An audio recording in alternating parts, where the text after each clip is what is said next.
And let me tell you how sick this woman is. The reason why she went with her cousins is I left her, and she knew I was never coming back.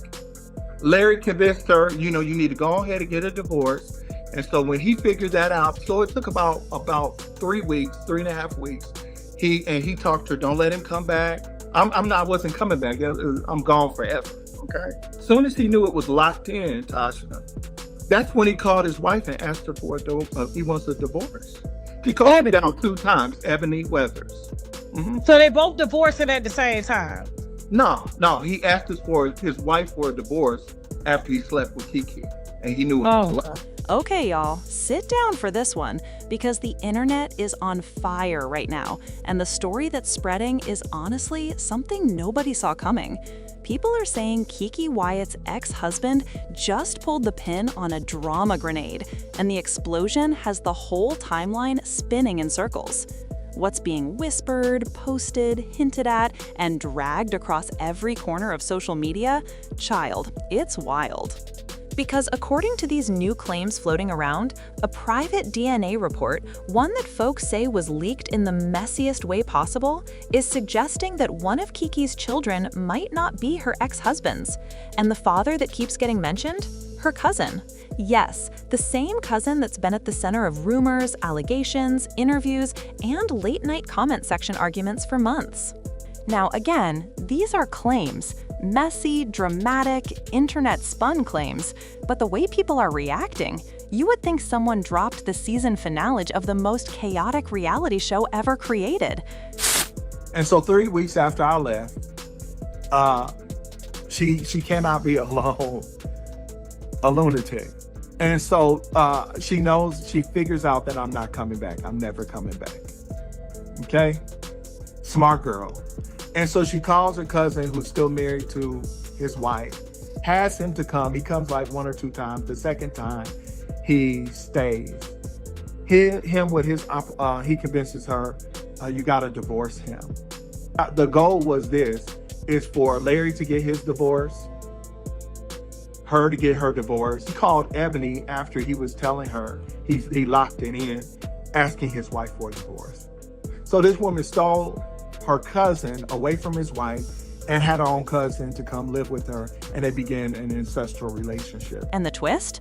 Folks online swear Keke's ex didn't just hint at the DNA report. They say he came with screenshots, timelines, and enough breadcrumbs to make people stop, stare, and say, now hold on, what is going on in that house? And the internet is doing what it always does, running with the story full speed, no seatbelt, no brakes, and no common sense. But before we get to all that chaos, let's rewind. Because this story didn't start with a leaked report. It didn't start with rumors about a cousin. This trail goes back years, through relationships, separations, and a long list of emotional battles that have followed Keke Wyatt's family like a shadow. Now, let's talk about how we even got here. For years, Keke Wyatt wasn't just known for her voice, she was known for her relationships. Put a finger down if you were diagnosed with cancer as a teenager and your parent decides to publicly announce your diagnosis for personal gain and attention, but behind the scenes saying that your diagnosis is karma for you being a part of the alphabet mafia, and if they'd known that you were going to turn out like this, they could have kept their money. The marriages, the divorces, the pregnancy announcements, the emotional interviews, the sudden breakups. There was always something happening, always some new tension rising behind the scenes. And every time people thought things had finally settled, another wave hit. Her marriage to Ramont Morton was the first chapter, young, intense, and filled with conflict. People still talk about the drama from those days like it happened yesterday. The arguments, the police reports, the stabbing incident that she said was self-defense. It was all heavy, dark, and traumatic. That marriage broke her in ways she didn't hide. And after it ended, You want to know something, America? When you 8 months pregnant and you got a child sick in and out of the hospital, and your husband got the nerve to tell you that he wants a divorce because he says that you're he says that you're an emotional wreck. He says that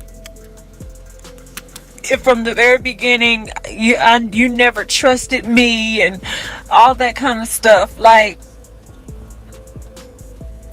yeah, telling other people, other women that we getting a divorce and if she calls or it's like, what? Like, I am so done with Michael Jamar. Y'all can have him and roast his ass. People thought she'd step into a calmer future. But that wasn't what happened. Then came Michael Jamar, and that relationship became a whole storm of its own. They were together through pregnancies, illness, career pressures, and the ups and downs of blended family life. From the outside, it looked strong, united, solid. But inside, the cracks were deep. And when he finally filed for divorce while she was 8 months pregnant, the internet erupted. People dragged him. People defended him. People argued for months. She'll know when she see this. Keke mama, Miss Lorna Jean, I'm sorry. Miss Lorna Jean, Keke's mama. She cried, she had told me a couple times, but she cried her heart out. Keke, she missed it. She was on the other side of the bed, she was in the bedroom. And my daddy was from Thomasville, Georgia. That's why I got this little accent or whatever. Oh, you good? My daddy was from Thomasville, Georgia. And she was crying and bawling her eyes out. Here's what she said. She knew the calling on my life. She said, Zach, please don't leave my daughter. Because if you leave her, I believe, I don't want to be spit, forgive me. I believe that she'll meet her demise because she's gonna self-destruct. She's been on a path to self-destruct and it's gonna eventually catch up with her. And I don't know how much longer she'll be here. But the moment Michael started sharing his side, talking about emotional exhaustion, mental collapse, and the toxic environment he said he couldn't survive, suddenly the story didn't look so simple anymore. And when one of the children later claimed Keke said something deeply cruel to him during his battle with illness, child, that shook the internet to its core. Whether people believed it or not, it left a stain that never fully washed away. With her, I loved her back then. She got worse. All this stuff, the marriage where I met and whatever, she wasn't as bad. She wasn't like this when she was younger. She wasn't as bad as this. Life experiences or whatever, it just, and she took it all out on me.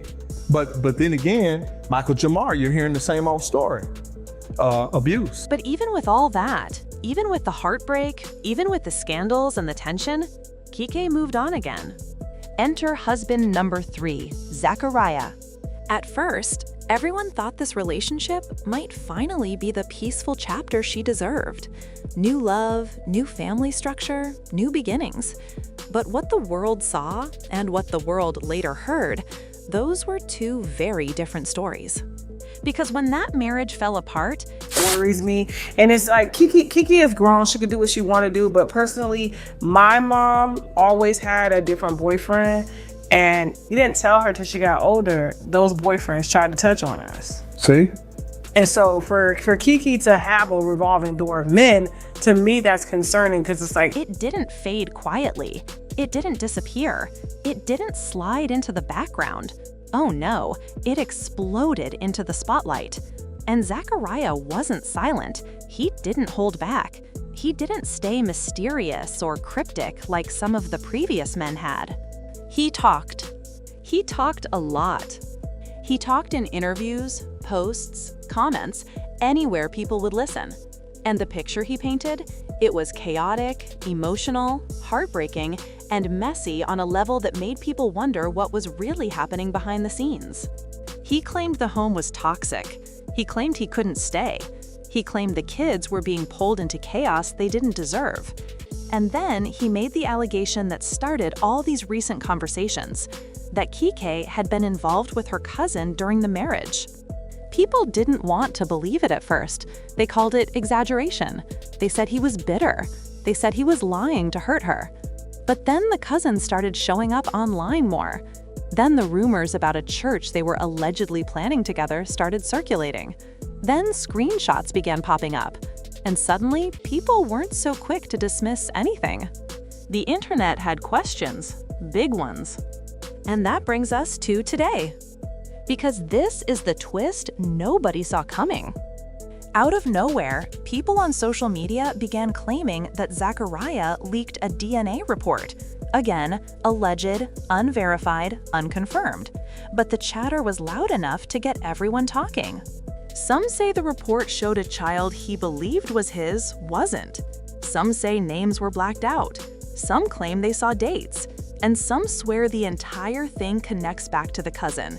The same cousin who has been surrounded by whispers and accusations for months. Now, whether the report is real or not, that's a whole different question. Nothing is confirmed. Nothing is verified. But the way people grabbed this story and ran with it? Whew! Comment sections became battlefields. One side said, Zach has every right to know the truth. Another side screamed, this is too messy. The kids don't deserve this. And a third group said, if this is even halfway true, this is a level of betrayal we've never seen. But it didn't stop there. People started pulling old posts, old clips, old interviews. They found moments where Zach looked hurt or confused. They found moments where Keke talked about trust. They dug up photos with the cousin in the background. Child, the internet turned into a detective agency overnight. And everyone kept asking, why now? Why would a report leak today? Who leaked it? And most importantly, if the rumors were true, if the child isn't Zach's, how would that even be explained? Some people blamed Keke completely. Some people blamed Zach for airing it out publicly. Some blamed the cousin. And some blamed the entire situation for being dragged through the spotlight in the first place. But the emotional weight of this? It's heavy. Because if even a fraction of these rumors are true, imagine what those kids are feeling.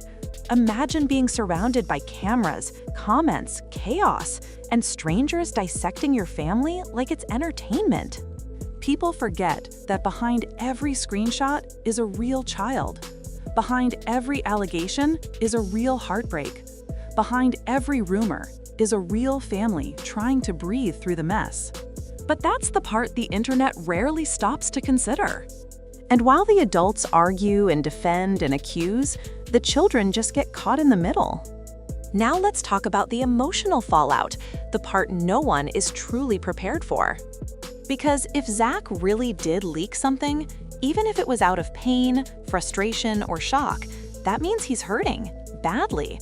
No man throws a bomb like that unless he's standing in ashes himself. And if Keke saw these rumors spreading, imagine the storm brewing inside her too. Whether she denies everything or stays silent, the damage has already begun. And the cousin? The internet has turned him into a character in a story he may not have even asked for. His name is being dragged, twisted, analyzed, and spun into theories that grow bigger every hour. But the real tragedy here is simple. These children did not ask for any of this. They didn't ask for drama. They didn't ask for rumors. They didn't ask for DNA tests, interviews, or social media scandals. And one day, they're going to grow up and see all of this. Every headline, every video, every rumor. And that's what makes this situation so heartbreaking. Because once something hits the internet, it never disappears. So here's where the story leaves us, in confusion, chaos, and a whole lot of unanswered questions. Did the ex-husband really leak a report? Is the cousin truly involved, or is this just another exaggerated internet storyline? Are people twisting facts, or is there something genuinely dark happening behind the scenes? Right now, nobody knows the full truth. Nobody has all the details. All we have are claims, screenshots, conversations, and the messy way social media loves to turn pain into entertainment. But one thing is clear. Something is deeply broken in this family, and whatever the real truth is, it didn't start with a DNA test. It started years ago, long before the internet ever saw the cracks. So now I want to hear from y'all. What do you think about this entire situation? Do you believe the ex-husband's alleged receipts? Do you think the internet took this too far? Or do you think more truth is about to come out? Drop your thoughts below, because this story is far from over.